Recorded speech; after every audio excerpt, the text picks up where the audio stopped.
Eu sou Marcos Bonfim. Hoje nós vamos começar uma série de estudos no livro de Romanos. Mas antes de nós entrarmos no livro de Romanos, nós vamos fazer, vamos dizer assim, uma fundação, entendendo um pouco da estrutura cultural, o momento que foi escrito, o objetivo do Paulo de Tarso, como aconteceu, essa chamada de Deus para Paulo Tarso, ao qual ele escreveu o livro de Romanos, que tocou muitos teólogos, muitos reformadores, né, do evangelho protestante, como Martinho Lutero, Wesley, John Wesley, calvinismo e tantos outros que ficaram bastante impactados com o livro de Romanos e que irá realmente, vamos dizer assim, ajudar a nós entendermos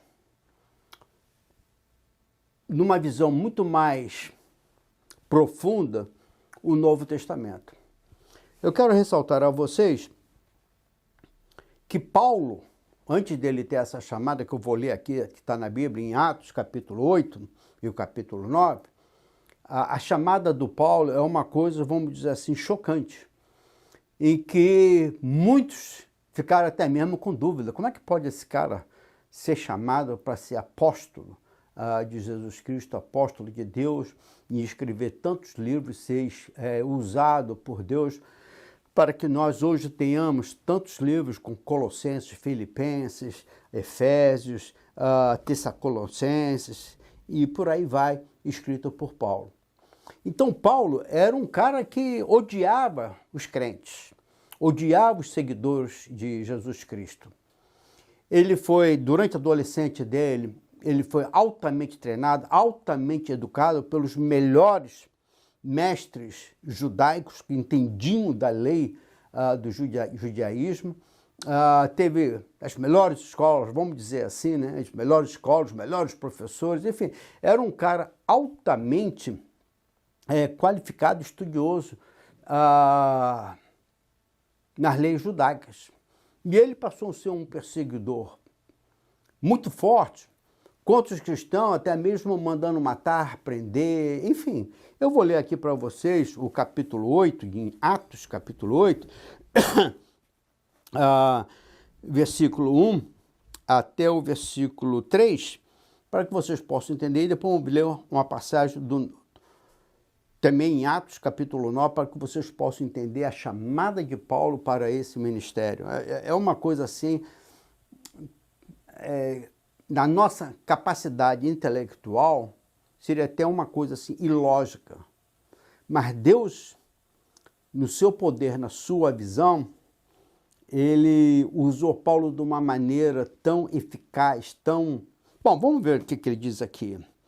E Saulo concordou inteiramente com a morte de Estevão. O Saulo participou, presenciou a morte do Estevão. Quem era o Estevão? Era um discípulo de Jesus e que proclamava, pregava e levava a mensagem de Jesus Cristo a todos na área. E Saulo concordou inteiramente com a morte de Estevão. Uma grande onda de perseguição começou naquele dia e varreu a igreja de Jerusalém.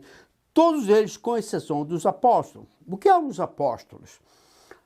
Esses escolas, estudiosos, teólogos, dividem os apóstolos e os discípulos. Eles não concordam que hoje nós possamos chamar o apóstolo Marcos Bonfim. Não, eu sou discípulo de Jesus Cristo.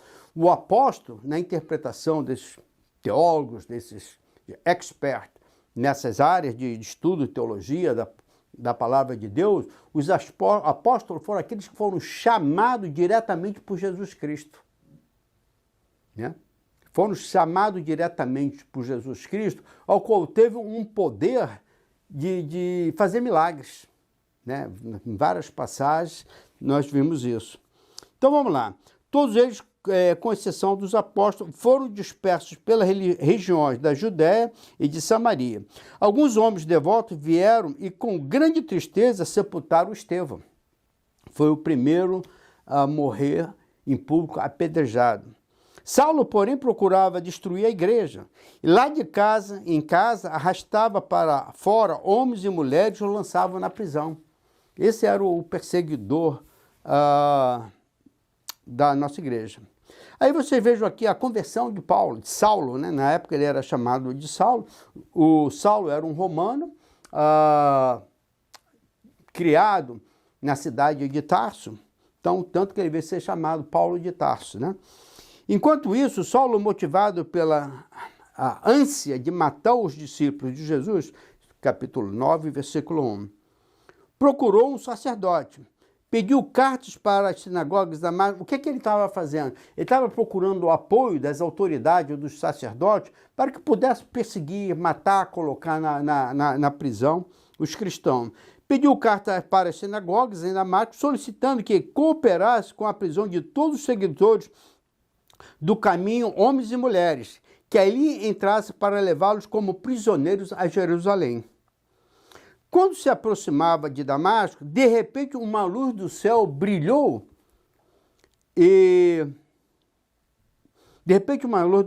ao seu redor. Ele caiu no chão e, ouvindo uma voz lhe dizer: Saulo, Saulo, por que você me persegue? Isso Jesus Cristo falando. Quem és tu, Senhor? Perguntou Saulo. E a voz respondeu: sou Jesus, a quem você persegue. Então essa perseguição aos discípulos, aos cristãos, diretamente era perseguição ao nosso Deus vivo, Jesus Cristo. E sou Jesus, a quem você persegue. Agora levanta-se e entra na cidade, não lhe dirão o que fazer. Os homens que estavam com Saulo ficaram calados e espantados. Imagina, você está andando assim com um grupo de pessoas e você vê uma voz, mas não vê ninguém. É um negócio de você ficar surpreendido e assustado. Os homens que estavam com Saulo ficaram calados de espanto, pois ouviram uma voz, mas não viam ninguém. Saulo levantou-se do chão, mas ao abrir os olhos estava cego. Então conduziram ele pela mão até Damasco. Lá ele permaneceu cego por 3 dias e não comeu nem bebeu coisa alguma. Havia em Damasco um discípulo chamado Ananias. Você vê, aí chama discípulo e não de apóstolo Ananias. O discípulo Ananias, o Senhor chamou em uma visão. Ananias, respondeu, sim, Senhor. Respondeu ele. O Senhor diz, vá à rua direita, à casa de Judas. Ao chegar, esse Judas não é o mesmo do Judas que traiu Jesus, era outro Judas. Ao chegar, pergunte por um homem de Tarso chamado Paulo. Ele está orando nesse momento.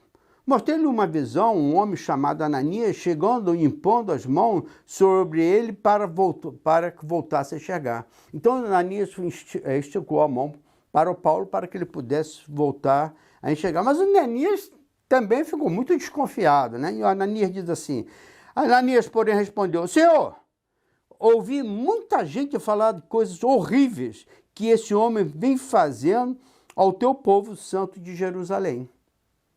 Mandava matar, apedrejar, prendia homens, mulheres, etc, etc.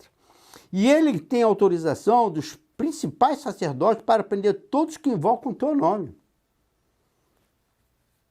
O Senhor, no entanto, diz, vá, pois Saulo é um instrumento que escolhi para levar minha mensagem aos gentios e aos reis, bem como ao povo de Israel, e eu mostrei a ele quanto deve sofrer por o meu nome. Então, você ser cristão, muitas das vezes você é criticado, você é perseguido, mas essa é a chamada de Deus para todos nós. Ananias foi ao encontro de Saulo, ao impor as mãos sobre ele, disse, irmão Saulo, o Senhor Jesus, que lhe apareceu no caminho para cá, me enviou para que você volte a enxergar e fique cheio do Espírito Santo. No mesmo instante, algo semelhante, escamas caiu dos olhos de Saulo, sua visão foi restaurada. Então ele levantou, foi batizado e depois de comer recuperou as suas forças. Eu vou ler para vocês 3 passagens de Romanos, ao qual faz uma diferença imensa na nossa crente, né?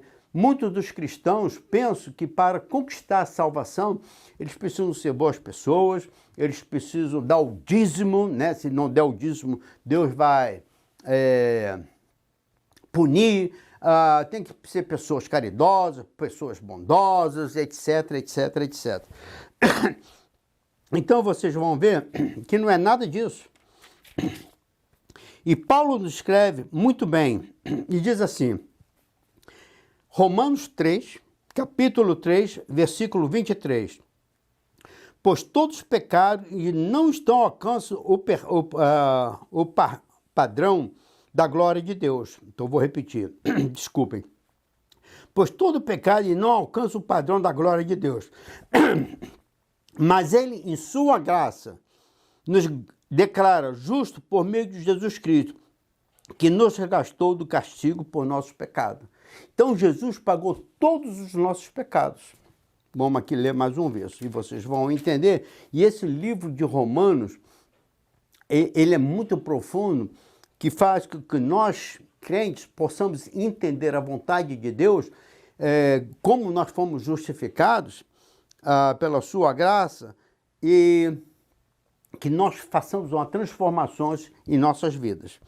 No capítulo 5, no versículo 21, diz assim, portanto, assim como o pecado reinou sobre todos e os levou à morte, agora reina a graça, que nos declara justo diante de Deus e resulta na vida eterna por meio de Jesus Cristo, nosso Senhor. Então, nós somos salvos, os nossos pecados foram pagos pela morte de Jesus Cristo na cruz e nós somos salvos pela fé. Pela fé nós somos justificados para que nós possamos estar na vida eterna. E no capítulo 6 diz assim, pois bem, devemos continuar pecando. E aí questionam, bom, isso aqui é pela graça, ele morreu por todos os pecados, veio o questionamento. Pois bem, devemos estar continuando pecando para que Deus mostre cada vez mais a sua graça? Vamos pecar aí porque Deus vai mostrar a graça dele e nós vamos estar numa boa aí, né? Não é bem assim. Diz assim, no capítulo 12 do versículo 6. Claro que não. Uma vez que morremos para o pecado, como podemos continuar vivendo deles? Bom, mais uma vez, nós conquistamos a vida eterna através de Jesus Cristo, pela sua morte que pagou todos os nossos pecados. No livro de Romanos, nós vamos entender o porquê que nós somos justificados, o nosso comportamento, como nós devemos mudar, como nós devemos crescer espiritualmente. O livro de Romanos é fundamental para que nós possamos entender todo o Novo Testamento e a fundação da nossa vida para a vida eterna. Espero contar com vocês durante essas lições que nós vamos começar. Eu vou voltar mais falando sobre a cultura da época, sobre Paulo, a cultura. Paulo nunca foi fundador da igreja, como é declarado aí por outras religiões. E vocês vão entender o poder de Deus e como Deus usa as pessoas, se nós permitirmos. Usa as pessoas para a sua glória, para que nós possamos proclamar a palavra de Deus. Então, eu conto com vocês, compartilhe esse vídeo, fale para as pessoas participar. Escreva, se você tem alguma pergunta, escreva. Se eu não souber, não sei tudo, eu teria o prazer de pesquisar e estudar e trazer a resposta para vocês. Orem por esse ministério, por esses estudos bíblicos que nós vamos desenvolver, para que eu e você possamos cada vez mais nos aperfeiçoar e cada vez mais estarmos próximos de Deus de acordo com a vontade dele. É extremamente importante isso. Então, compartilhe, ore e participe. Faça comentários, questionamentos e vamos aprender um com os outros. Que Deus possa abençoar você e se você quer mudança, a mudança começa em cada um de nós. Tchau, tchau.